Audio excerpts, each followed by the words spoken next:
Telangana government కు ఒకటే demand చేస్తుంది. 12 సంవత్సరాల అమ్మాయి 50 సంవత్సరాలకు సంబంధించిన ముస్లిం అత్యాచారం చేసి అక్కడ ఎలాంటి మరకలు అన్ని క్లీన్ చేయడం జరిగింది. కేసులు తప్పుతో పట్టించడానికి అమ్మ నాకు 15,000 రూపాయలు ఇచ్చి మీరు హైదరాబాద్ తీసుకుపోండి, మీ బిడ్డ ఇక్కడ ఎలాంటి ట్రీట్మెంట్ దొరక అని చెప్పేసి చెప్పడం జరిగింది. ఒకటి వైపు కేసులో కాంప్లైంట్ చేశాడు. వాళ్ళ మేనమామ ఏంది ఇంత దారుణం జరుగుతుంది, బ్లడ్ ఎందుకు బ్లీడింగ్ అవుతుందని చెప్పేసి అమ్మాయికి మరి ప్రశ్నిస్తే అమ్మాయి చెప్పింది, మామ ఇట్లా ఒక కషాయం అన్నకి ఇలా చేసిందని చెప్పింది. అంటే వాడికి ఒక మన్మరాలు లాంటి పరిస్థితి వల్ల ఎంత మూర్ఖత్వం చూడండి. వల్ల ఇక్కడ మినిస్టర్ గారు వచ్చారు, మేము బాగోలు చూసుకున్నామని చెప్పి వెళ్ళిపోయారు. అంతే వెళ్ళిపోయారు వారు. హరీష్ రావు గారు వచ్చారు, మీకు బాగోలు చూసుకుంటే వెళ్ళిపోయారు. కానీ ఎవడైతే ఇవాళ ఒక అమ్మాయి పైన ఇలాంటి దారుణంగా చేసిండో మన పని ఇలాంటి యాక్షన్ కావాలని ఎవరు మాట్లాడలేకపోయారు. అందరికీ ఓట్లే కావాలి. ఇవాళ హిందువుల ప్రాణం అంటే ప్రాణం కాదు, ఎవరికి అవసరం లేదు. ఇవాళ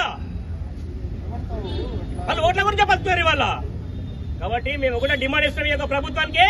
అమ్మాయి యొక్క పరిస్థితి దారుణంగా ఉంది కాబట్టి వారికి 1,00,000 కోటి రూపాయలు ఎక్స్గ్రేషియా ప్రకటించాలి ఈ యొక్క తెలంగాణ ప్రభుత్వం డిమాండ్ చేస్తున్నాం.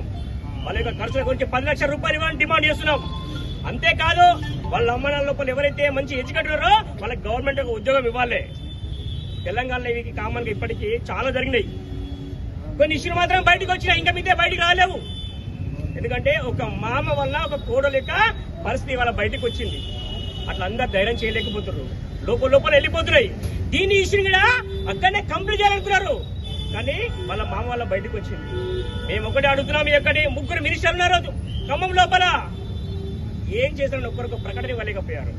రేవంత్ రెడ్డి గారు ఇవాళ మీరు సీఎం గారా, హోమ్ మినిస్టర్ మీరే కదా, ఎందుకు ఒక మాట కూడా బయటకు వచ్చి వాళ్ళ మీరు మాట్లాడలేకపోతున్నారు? అంటే ఒక రజక కులం అమ్మాయి యొక్క ఒక జీవితంగా కనపడకొచ్చిందా మీకు? మీకు ఎవడైతే తీవ్రవాదిలాగా ఉన్నాడో వాడు అమ్మాయి పైన అత్యాచారం చేసినాడో వాడే మీకు కనపడుతున్నాడా? మేము ఒకటే యొక్క ప్రభుత్వాన్ని డిమాండ్ చేస్తున్నాం, జ్యుడిషియల్ ఎంక్వైరీ చేయండి, ఈ దోషిని ఉరిశిక్ష ఇవ్వాలని చెప్పి మేము డిమాండ్ చేస్తున్నాం. లేదంటే ఈ యొక్క హిందూ సమాజం యొక్క ఆగ్రహానికి గురి కావాల్సింది ఈ యొక్క రేవంత్ రెడ్డి గారిని మేము హెచ్చరిక చేస్తున్నాం. అన్నావు కదా ఇంతకు ముందే నేను రేవంత్ తిన్నానని చెప్పావు, అది ఇవాళ చూపిస్తున్నావా? ఇవాళ చూపిస్తున్నావా? బీద కులం ఇలాంటి పరిస్థితి ఉన్నది, దారుణమైన పరిస్థితుల కుటుంబం వస్తుంది. ఒక రజక అమ్మాయి ఇప్పటికీ మాట్లాడలేకపోయావు, ఎందుకు? ధైర్యం సరిపోవట్లేదా? ముస్లిం వ్యతిరేకంగా మాట్లాడే ధైర్యం సరిపోవట్లేదా? ఎందుకు మాట్లాడలేకపోతున్నావు? కాబట్టి ప్రభుత్వం చిత్తశుద్ధితోటి ఎవరైతే ఈ యొక్క దోషి ఉన్నాడో వాడిపై జ్యుడిషియల్ ఎంక్వైరీ జరగాలి, వాడిని ఉరిశిక్ష తీయాలని మేము డిమాండ్ చేస్తున్నాం. లేదంటే సమాజం ఊరుకోతే పెద్ద ఎత్తున ఉద్యమం చేసి రేవంత్ రెడ్డి గారు హిందువుల యొక్క శక్తిని మీకు చూపిస్తామని ఇవాళ హెచ్చరిక ఇస్తున్నాం.